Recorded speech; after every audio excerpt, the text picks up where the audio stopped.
Friends, as I mentioned, Forest Department 2020,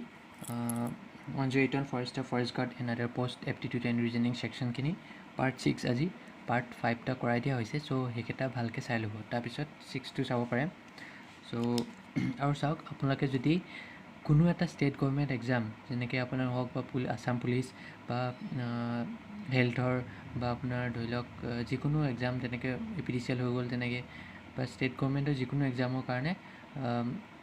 forest হওক police হওক university ষ্টেণ্ডৰ যোনটো চিলেবাছ হয় এপ্টিটিউড এণ্ড ৰিজনিং ছেকশ্যনৰ যোনটো চিলেবাছ হয় সব এক্সামৰ কাৰণে চ' চিলেবাছ হয় সেইটো এপ্টিটিউডখিনি মষ্ট প্ৰবলি এটা ৰিজনিঙো আছে চ' সেইখিনি গোটেইখিনি মই কৰাই দিয়া হৈছে আপোনালোকে মই লিংকটো দি দিম তলত গোটেই প্লে'লিষ্ট বনাই দিয়া হৈছে ধুনীয়াকৈ আৰু সেইখিনি মই কৰাইছিলোঁ যেতিয়া এপিডিচিএল অফিচ কাম ফিল্ড এছিষ্টেণ্টত লাগিছিলে আৰু সেই চিলেবাছটো একেই গোটেই অল আছাম ষ্টেট গভৰ্ণমেণ্টৰ একেই চিলেবাছ হয় ঠিক আছে চ' সেইখিনি আপোনালোকে ভালকৈ চাই ল'ব যদি আপুনি চেপ্টাৰ ৱাইজ পঢ়িবলৈ বিচাৰে চ' তাৰপৰা আপোনালোকে গোটেই চেপ্টাৰ ৱাইজখিনি পঢ়িব পাৰিব ধুনীয়াকৈ চিৰিয়েলি বুজাই দিয়া আছে চ' সেইখিনি ভালকৈ চাই ল'ব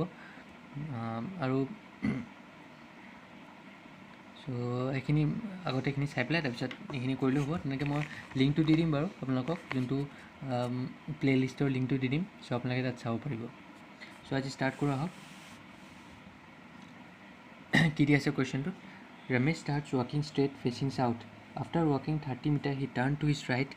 walked 25 meters, and turned to his left. Again, after walking a distance of 10 meters, he turned to his left. Which direction is he facing now? ঠিক আছে ধৰিব পৰা হৈছেনে গোটেইখিনি ভালকৈ এতিয়া চাওক কি দিয়া হৈছে ৰমেশ ষ্টাৰ্টছ এইখিনি এইটো কৰিবলৈ আমি ডাইৰেকশ্যনখিনি আমি ভালকৈ বুজিব লাগিব ত' ডাইৰেকশ্যনখিনি আমি ভালকৈ আঁকি লওঁ ফাৰ্ষ্ট এইটো হ'ল নৰ্থ এইটো চাউথ এইটো ইষ্ট এইটো ৱেষ্ট ঠিক আছে যদি আমি এনেকৈ দিওঁ এইটো হ'ল আপোনাৰ নৰ্থ আৰু চাউথৰ মাজত আছে নৰ্থ আৰু ইষ্টৰ মাজত আছে সেইকাৰণে এইটো নৰ্থ ইষ্ট হ'ল আৰু চাউথ আৰু ৱেষ্টৰ মাজত আছে চাউথ ৱেষ্ট তেনেকৈ আমি যদি এইফালে দিওঁ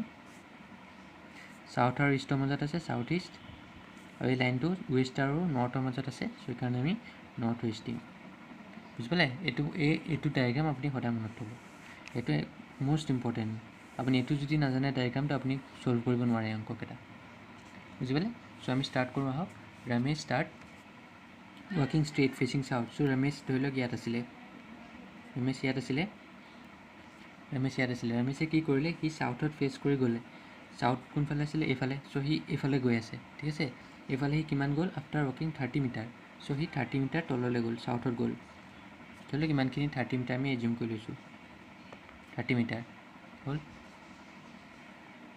দেখা পাইছেনে ভালকৈ য'টো 30 মিটাৰ হ'ল এতিয়া কৈছে আফটাৰ ৱাকিং 30 মিটাৰ ত' 30 মিটাৰ সি ৱাক কৰাৰ পিছত সি টাৰ্ণ টু হিজ ৰাইট এতিয়া চাওক সি এইফালে ফেচ কৰি আছে মই আগতে কৈছোঁ এনেকুৱা অংকত আমি কি কৰিম আমি এইটো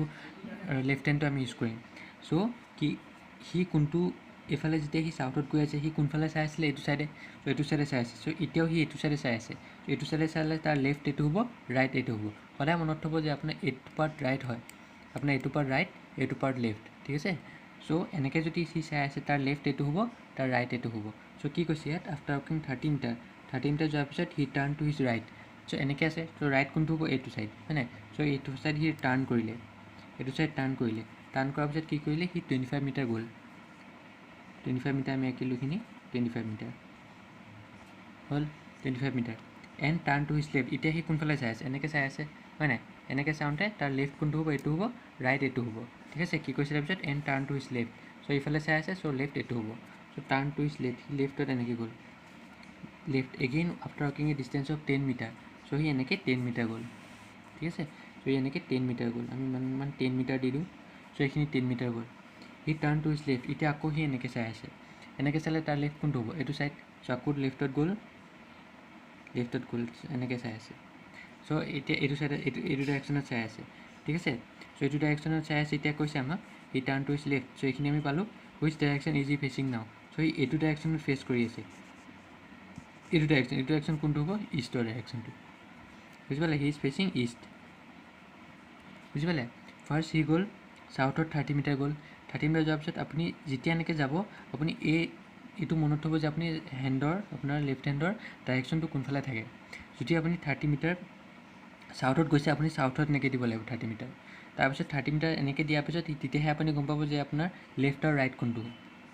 সো তাৰপিছত 30 মিটাৰ গ'ল তাৰপিছত সি লেফ্টত আকৌ 25 মিটাৰ তাৰপিছত আকৌ 10 মিটাৰ আকৌ সি লেফ্ট ঘূৰিছিলে সো লেফ্ট ঘূৰাৰ লগে লগে আমি পজিশ্যনটো চালোঁ যে এনেকৈ আছে পজিশ্যনটো সো এনেকুৱা পজিশ্যন এইটোৱে আছে ইষ্টত সো সেইকাৰণে ইষ্ট পজিশ্যন এটা সো আমাৰ এইটো হ'ব ইষ্ট পজিশ্যন ঠিক আছে বুজিলে সো এইটো কি হ'ব এতিয়া কোনটো পজিশ্যনত যাব ইষ্ট পজিশ্যনত যাব নেক্সট কুৱেশ্যনটোলৈ চাওঁ কেতিয়া আছে কুৱেশ্যনটো town R is towards east of town H N is towards south of town K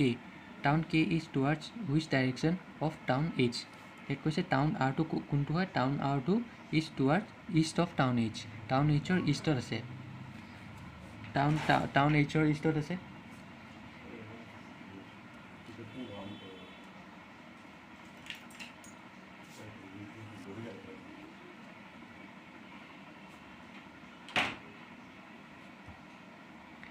town R is towards east of town H so কি কৈছে টাউন R টো কি হয় east of town H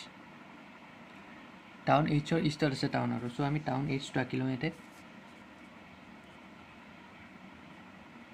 এইটো হ'ল টাউন H ঠিক আছে আমি এনেকৈ বক্স কৰি দিছোঁ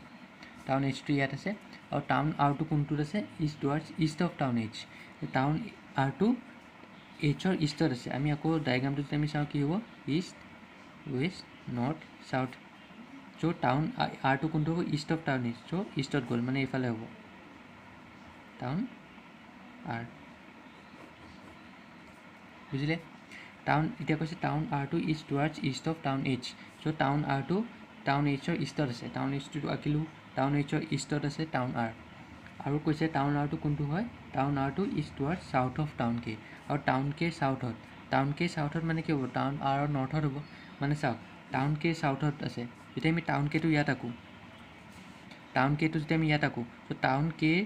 চাউথত থাকিব লাগিব R টো কিন্তু ইয়াত টাউন K নৰ্থতে থাকিব যদি আমি ইয়াত আঁকো টাউন কোনটো কৈছিলে টাউন K টো যদি আমি ইয়াত আঁকো তেতিয়া কি হ'ব টাউন K চাউথত আহিলে চ' টাউন K যদি আমি ইয়াত আঁকো তেতিয়া মিলিছেনে চাওক টাউন K যদি আমি ইয়াত আঁকো টাউন K চাউথত কি হ'ব R থাকিব লাগিব টাউন K চাউথত R আছে বুজিলে চ' এইটো হ'ল এতিয়া আমাৰ town K is towards which direction of town H এতিয়া টাউন K টো টাউন H ৰ কোনটো ডাইৰেকশ্যনত থাকিব এনেকৈ কুৱেশ্যন দিয়া লগে লগে আমি লাষ্টটো চাম টাউন কাৰ ৰিলেশ্যন উলিয়াব লাগিব টাউন K আৰু টাউন H ৰ চ' আমি লাষ্টত চাম যে টাউন H দিয়া আছে চ' আমি টাউন H ৰ পৰা টাউন K লৈ চাম এনেকৈ গৈ আছে চ' মই আগতেও কৈছোঁ আপোনাৰ ডায়েগ্ৰামটো মনত থ'ব লাগিব নৰ্থ চাউথ ইষ্ট ৱেষ্ট এইটো হ'ল নৰ্থ ইষ্ট এইটো হ'ল চাউথ ৱেষ্ট আৰু এইটো চাউথ ইষ্ট এইটো নৰ্থ ৱেষ্ট চ' আকৌ কৈছোঁ এতিয়া কোনটো ডাইৰেকশ্যনত আছে চাওক এনেকৈ আছে চ' এনেকৈ কোনটো ডাইৰেকশ্যনত হ'ব আমি যদি টাউন H টো ইয়াত ধৰোঁ এইটো ডাইৰেকশ্যন কোনটো পালে এইটো ডাইৰেকশ্যন পালে হয় নাই এইটো ডাইৰেকশ্যন কি হ'ব নৰ্থ ইষ্ট চ' নৰ্থ ইষ্ট ইয়াত এটাও নাই চ' সেইকাৰণে নান অফ দ্য এবভ হ'ব চ' এনচাৰটো আপোনাৰ নৰ্থ ইষ্ট হ'ব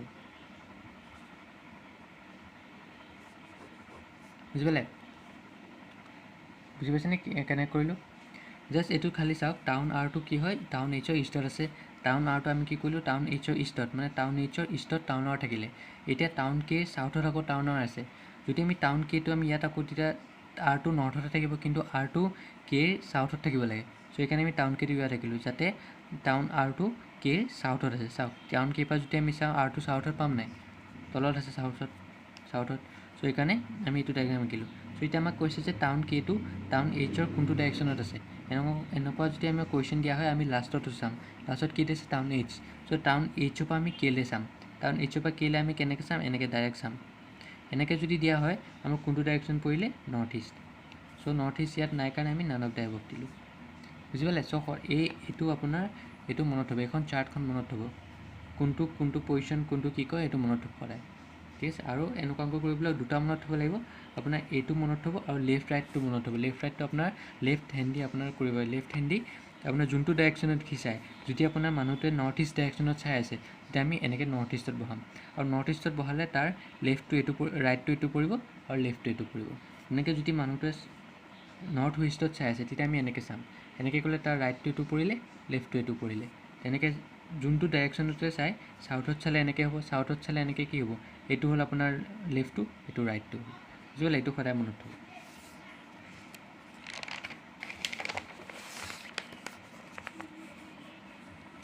নেক্সট কুৱেশ্যনটো চাওঁ আহক mine becomes in a code এটা কোডত কি হ'ব মাইনটো কি হ'ব KGLB হ'ব আৰু আৰ্গিউটো কি হ'ব YPESC so' then what will diagram be in that code এতিয়া কৈছে মাইনটো কি হ'ব KGLB আৰ্গিউটো কি হ'ব YPESC সেইটো হ'ল এতিয়া আমাক সেই কোড লেংগুৱেজ কোনোবা এটা লেংগুৱেজত দি আছে কোনোবা এটা কোডত দুইটা একেই মিলি আছে এটা কোডতে আছে কিন্তু এতিয়া আমাক কৈছে ডায়েগ্ৰামটো কি হ'ব যদি আমি কেনেকৈ চাম আমি এই দুটা এটা এটাকৈ চাম এটা ৱৰ্ডৰ ডিফাৰেঞ্চ কিমান আছে চাম আমি KLM ইয়াৰ L এটা সোমাই আছে হয় নাই KLM GHI এটা সোমাই আছে যদি আমি উল্টাকৈ চাওঁ LMN এনেকৈ সোমাই আছে BCD এনেকৈ সোমাই আছে গম পাইছে নাই Y পিছত চাওক এনেকুৱা অংকত কি হয় আপোনাৰ A পৰা জেডলৈ হৈ পেলাই আকৌ শেষ নহয় কিন্তু A পৰা জেডত হৈ আকৌ ৰিপিট হ'ব A পৰা যেনেকৈ Y আছে Y পিছত Z আহিলে আকৌ জেডৰ পিছত A ৰিপিট হৈ আছে তেনেকৈ ৰিপিট হৈ গৈ থাকিব PQR FG STU CDE চ' এটা গেপ হৈ আছে চাওক এটা গেপ হৈ আছে ঠিক আছে চ' এটা গেপ হৈ থাকোঁতে কি হ'ব এতিয়া আমি এইটো কৰিম এইটো কেনেকৈ কৰিম D পিছত চাওক D পিছত যদি B আহে ইয়াৰ পৰা ডাইৰেক্ট আপুনি উলিয়াব পাৰে ইয়াৰো এটা গেপ উলিয়াব লাগিব মানে উল্টা হৈ আছে চাওক B পিছত মানে D পৰা মাইনাছ হৈ আছে যদি আমি ইয়াৰ পৰা চাওঁ ইয়াৰ পৰা চালে মাইনাছ হৈ আছে ইয়াৰ পৰা এটা মাইনাছ কৰি তাৰ নেক্সট আগৰটো D আগৰটো কি হ'ব C আহিব C আগৰটো কি হ'ব B চ' তেনেকৈ আহিব চ' আমি B লিখিলোঁ BCD এটা গেপ হৈ গ'ল হয় নাই তেনেকৈ তেনেকৈ আপুনি ইয়াৰ পৰা মিলাব পাৰে GHI হ'ল এই ঠাইত কি হ'ব Y কাৰণ YZA G হ'ব E কাৰণ এই গোটেইকেইটা এটা কোডতে হৈ আছে মানে কি হয় মই মিলাব কেলৈ পাৰিছোঁ কাৰণ গোটেই কোডটোত কি হয় এটাই গেপ হৈ আছে যদি আপুনি ইয়াত যদি KLM দিয়া থাকিলে ইয়াত যদি আপোনাৰ যদি H দিয়া হয় বা তেনেকৈ যদি দিয়া হয় তেতিয়া আমি মিলাব নোৱাৰিলোঁ হয় গম পাইছে কথাটো সেইকাৰণে কি হয় গোটেইটো এটাই হৈ আছে যে কোডটো এটাই হৈ আছে যে আপোনাৰ গেপ এটাই আছে কিন্তু কেতিয়াবা আপোনাৰ এইটোৰ লগত বেলেগ দিয়া থাকে ইয়াৰ লগত বেলেগ দিয়া থাকে আকৌ ইয়াৰ লগত বেলেগ দিয়া থাকে এনেকৈ বেলেগ থাকে চ' তেতিয়া আমি মিলাব নোৱাৰিম ইয়াত এটাই হৈ আছে কাৰণে আমি এই ঠাইত Y লিখিলোঁ R ঠাইত P লিখিলোঁ এনেকৈ মিলাব পাৰিম তো R ঠাইত কি হ'ব P এই ঠাইত কি হ'ব Y আৰু M ঠাইত হ'ব K BGYEPYK চ' BGYEPYK বুজি পালে কেনেকৈ কৰিলোঁ ইয়াত এইটো চিম্পল আছিলে কাৰণ ইয়াত এটাই কোড হৈ আছে সেইকাৰণে আমি D ঠাইত B লিখিব পাৰোঁ তাত খালি ৰিপ্লেচ কৰি দিলে হ'ল কিন্তু কেতিয়াবা আপোনাৰ দিয়া নাথাকে আপোনাৰ চবতে বেলেগ দিয়া থাকে যেনেকৈ এমৰ লগত K আছে ইয়াত এমৰ লগত কিবা বেলেগ দিয়া থাকিব I লগত কিবা বেলেগ দিয়া থাকিব তেনেকৈ চ' এইটো তেনেকৈ হ'লে আমি এইটো আকৌ মিলাব লাগিব তেনেকৈ বুজি পাইছে নেক্সট কুৱেশ্যনটোলৈ চাওঁ if in 50 metre race A covers the distance of 25 and B 35 second 50 metre ৰেচত A কিমান টাইমত শেষ কৰে 25 ছেকেণ্ডত আৰু B 35 ছেকেণ্ডত শেষ কৰে যে A কিমান A beats in the race A জিকিব হয় নাই কাৰণ ই কম সময়ত শেষ কৰি আছে তো A B কিমান ছেকেণ্ডত বিট কৰিলে চ' 50 মিটাৰটো ডিষ্টেঞ্চ একেই দিয়াই আছে 50 মিটাৰ চ' টাইম ডিফাৰেঞ্চ কিমান হ'ব টাইম হ'ব তোমাৰ T2 minus T1 হ'ব কাৰণ 35 minus 20 25 চ' 10 ছেকেণ্ডত বিট কৰিলে চাওক 50 মিটাৰ ৰেচত A যদি 25 ছেকেণ্ডত শেষ কৰে B যদি 35 ছেকেণ্ডত শেষ কৰে চ' ডিফাৰেঞ্চটো ওলালে হ'ল 10 ছেকেণ্ডত A মানে A 10 ছেকেণ্ড আগবাঢ়ি আছে বিটকৈ চ' এইটো ওলাব লাগিব চ' এতিয়া যদি ইয়াত টাইম দিয়া আছে যদি আমাক কোৱা হয় যে কিমান স্পীডত বিট কৰিলে এইটো ধৰি লওক ছেকেণ্ড দিয়া আছে মই ছেকেণ্ডটো লিখিব পাহৰিলোঁ চ' ছেকেণ্ড দিয়া আছে কিন্তু যদি আমাক কয় যে কিমান স্পীডত বিট কৰিলে চ' আমি A কাৰণে কি কৰিলোঁ A কাৰণে আমি উলিয়ালোঁ ডিষ্টেঞ্চ কিমান দিয়া আছে 50 হয় নাই ডিষ্টেঞ্চটো একে থাকিব এই ডিষ্টেঞ্চ 50 তাৰপিছত টাইম কিমান দিয়া আছে 25 ছেকেণ্ড হয় নাই তো এতিয়া স্পীডটো কিমান হ'ব স্পীড ইকুৱেল ডিষ্টেঞ্চ বাই টাইম তো ডিষ্টেঞ্চ হ'ল 50 টাইম হ'ল 25 কিমান হ'ল স্পীডটো 2 মিটাৰ পাৰ ছেকেণ্ড হয় নাই 2 মিটাৰ পাৰ ছেকেণ্ড কাৰণ 50 মিটাৰ আহিলে আৰু 25 ছেকেণ্ড আহিলে চ' 2 মিটাৰ পাৰ ছেকেণ্ড হ'ল চ' A উলিয়ালোঁ তেনেকৈ B যদি আমি উলিয়াওঁ কি হ'ব B যদি উলিয়াওঁ ডিষ্টেঞ্চটো একেই 50 হ'ব টাইমটো কিমান হ'ব 35 আৰু স্পীডটো কিমান হ'ব ডিষ্টেঞ্চ বাই টাইম 50/35 এইটো যদি আমি কৰোঁ কিমান পাম 5 7 35 5 10 50 7 7 30 7 1.4 কিবা আহিব নেকি 1.4 লৈকে আমি ৰখাই দিছোঁ চ' এইটো হ'ল মিটাৰ পাৰ ছেকেণ্ড এতিয়া স্পীডৰ ডিফাৰেঞ্চটো কিমান হ'ব এইটো স্পীড 1 2 দি দিওঁ তো speed equal to speed 1 minus speed 2 minus 1.4 equal to 1.6 metre per ছেকেণ্ডত ধৰালে ডিফাৰেঞ্চটো মানে A beats B by 1.6 metre per second যদি স্পীডটো দিয়া হয় যদি টাইমটো দিয়া হয় ডাইৰেক্ট আপোনাৰ 35 মাইনাছ 25 কৰিলে হ'ল কিন্তু যদি স্পীডটো কথা আহে স্পীডটো আমি উলিয়াব লাগিব কাৰণ এই স্পীডটো দিয়া নাই অকল ডিষ্টেঞ্চ আৰু টাইমটো দিয়া আছে চ' সেইকাৰণে তাৰপৰা আমি স্পীডটো উলিয়াই ল'লোঁ স্পীডটো উলিওৱাৰ লগে লগে আমি বিটোৰ স্পীড উলিয়ালোঁ তাৰপিছত মাইনাছ কৰি দিলেই হ'ল আৰু কাৰণ ইমান স্পীডত এইটো অভিয়াছলি বেছি হ'ব স্পীডটো তেতিয়াহে সি কম সময়ত কভাৰ কৰিছে গম পাইছে এই স্পীডটো বেছি কাৰণে সি কম সময়ত 50 মিটাৰটো কভাৰ কৰিছে আৰু বি স্পীডটো বেছি হোৱাৰ কাৰণে সি অলপ বেছি টাইম লাগিছে তাৰ কভাৰ কৰোঁতে 50 মিটাৰ ডিষ্টেঞ্চটো ঠিক আছে বুজিলে চ' এইটো 10 ছেকেণ্ড হ'ব কিন্তু স্পীড দিয়া হয় আপুনি 1.6 মিটাৰ পাৰ ছেকেণ্ড লিখিব লাগিলে হয় বোলে আমি নেক্সট কুৱেশ্যনটোলৈ চাওঁ আজি লাষ্ট কুৱেশ্যন আজিলৈ এইটো হ'ল আপোনাৰ ভেন ডায়েগ্ৰামৰ অংক হয় ঠিক আছে এইটো ভেন ডায়েগ্ৰামৰ অংক এনেকুৱা এটা আহিবই অল কাৰ্ডছ আৰু বক্সেছ চ' আমি এইটো মই কৰাই দিছোঁ কেনেকৈ কৰে আপোনাৰ চাম আহিলে কি হয় অল আহিলে কি হয় নো আহিলে কি হয় চ' অল কাৰ্ডছ আৰু বক্সেছ এইটো কাৰ্ডছ দিলোঁ আমি এইটো আমি কাৰ্ডছ আঁকিলোঁ ঠিক আছে এইখিনি গোটেইখিনি কাৰ্ডছ চ' গোটেই কাৰ্ডছখিনি কি হয় বক্স হয়নে অল কাৰ্ডছ আৰু বক্সেছ গোটেই কাৰ্ডছখিনি কি হ'ব বক্স হ'ব বক্স ঠিক আছে গোটেই কাৰ্ডছখিনি বক্স হ'ল এতিয়া কৈছে নো বক্স ইজ স্লেট কোনো বক্সটো স্লেট নহয় চ' বক্স এইটো বক্স হ'ল বক্স আৰু স্লেট বেলেগে থাকিব কাৰণ কোনো এটা বক্স স্লেট নহয় এনেকৈ থাকিব চাম স্লেটছ আৰু টাইলছ এতিয়া কেইটামান স্লেটখিনি টাইলছ হয় আৰু কেইটামান আহিলে এনেকৈ কেইটামান হ'ব মানে অকল কেইটামান মানে এইখিনিহে স্লেটখিনি টাইলছ হয় বুজি পালে চ' ইয়াত কৈছে অল কাৰ্ডছ আৰু বক্সেছ গোটেই কাৰ্ডখিনি বক্স হয় এইটো আমি আঁকিলোঁ এইখিনি কাৰ্ড আঁকিলোঁ গোটেই কাৰ্ডখিনি বক্স হয় এতিয়া কৈছে নো বক্স ইজ স্লেট কোনো এটা বক্স স্লেট নহয় চ' স্লেট আৰু বক্সৰ মাজত একো নহ'ব চ' সেইকাৰণে আমি এক্সট্ৰাকৈ আঁকিলোঁ চাম স্লেট আৰু টাইলছ চাম স্লেট কেইটামান স্লেটটো টাইলছ হয় মানে এইকেইটা স্লেট টাইলছ হয় বুজিলে এতিয়া আমি কনক্লুজন চাম নো স্লেট ইজ কাৰ্ড কোনো এটা স্লেট কাৰ্ড হয়নে ঠিক আছে কাৰ্ড আৰু স্লেটৰ মাজত একো নাই চ' নো স্লেট ইজ কাৰ্ড এইটো মিলি আছে চাম টাইলছ আৰু বক্সেছ চাম টাইলছ আৰু বক্সেছৰ মাজত আছে জানো কিবা একো নাই চ' সেইকাৰণে আমি এইটো নহয় বুজিলে কেইটামান টাইলছ বক্স হ'ব পাৰে ইয়াততো কোনো এটা টাইলছ বক্স নহয় চ' সেইকাৰণে আমি এইটো নিমিলে ইয়াত কৈছে কোনো এটা স্লেট কাৰ্ড নহয় ঠিক আছে কোনো এটা স্লেটো বেলেগ আছে কাৰ্ডো বেলেগ আছে চ' কোনো এটা কাৰ্ড স্লেট নহয় বা কোনো এটা স্লেট কাৰ্ড নহয় ঠিক আছে চ' আমাৰ কোনটো এতিয়া পচিবল হ'ব only one follows no' slate is card if only conclusion one follows বুজি পালে সেইটোৱে এইটো ইমান টান নহয় খালি এই আপোনাৰ এইখিনি ভালকৈ জানিব লাগিব অল হ'লে কোনটো কেনেকৈ আঁকে চাম হ'লে কেনেকৈ আমি এনেকৈ আঁকিম অল হ'লে আমি গোটেইটো ভিতৰত ভৰাই দিম আৰু ন' হ'লে আমি দুটা এক্সট্ৰা ৰাখিম ঠিক আছে একেটাই হয় পচিবল ৰিজন একেটা জানিলে আপুনি কৰিব পাৰিব অংকটো বেছি টান নহয় এইটো চ' আজি ইয়াতে আহিছোঁ চ' মোৰ চেনেলটো লাইক ছাবস্ক্ৰাইব আৰু শ্বেয়াৰ কৰিবলৈ নপাহৰিব চ' থেংকছ এ লট